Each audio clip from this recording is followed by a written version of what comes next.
Hello, this is Jane Talbot and today I'm starting a new series of adventures. What's really interesting about this series is I'm not exactly sure how long it's going to be. Recently I have become increasingly curious about my own curiosity and about the way I learn, and I'm absolutely convinced that there is a link between my curiosity and my learning. So what I did is I went to the newsagents and I looked at all the magazines on offer, and I looked at something. I was looking for something that really didn't pull me at all. A subject I thought, I don't think I'm that curious about this. And perfect it was for me to discover this one, all about space. I looked at the cover to see if anything pulled me, and nothing did except for this. It hit the mark for me. 20 questions, 20 top space questions answered. When I saw that, I realised I haven't got any space questions. There's a distinct curiosity deficit on my part. So I just wondered if I could get curious at all, and whether a line of inquiry would open up so that I began to learn. I understand there's something about me drilling down as I learn a new subject, how one question leads to another question. So I wondered if any questions at all would emerge. So I've leafed through the 20 questions, and the one that did pique my interest a little is, what would happen to me if I fell into a black hole? I was instantly grabbed by the fact that there are actually two types of black hole. The first type, that's a small or a baby black hole.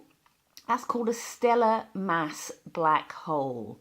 And its mass is between 3 and 30 times the mass of our sun.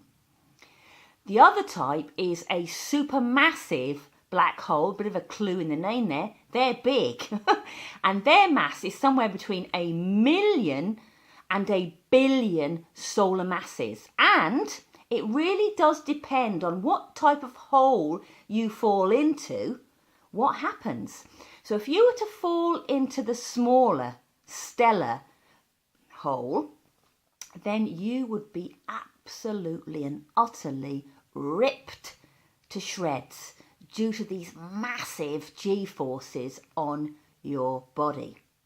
Whole different story if you fall into a supermassive black hole. Because it's so massive, the radius is huge, the G-forces across your body would actually be insignificant. So you would fall into the black hole, and light can go into the black hole, but it can't escape. So you'd have this wonderful light show, and you would pass across the event horizon, but unfortunately, sooner or later, you would reach the singularity, and that would pretty much be curtains. Either way, it's going to end, but if you had a choice and you wanted to see a good show on the way out, then the supermassive black hole is the way to go. If you're a little bit worried, we do have a supermassive black hole in the vicinity. Yep, it is a mere 26,000 light years away, located at the centre of the Milky Way, and it's called Sagittarius A star. So just try and avoid it if you can. Am I curious now? Yeah, I do have a few questions, like what actually is a black hole?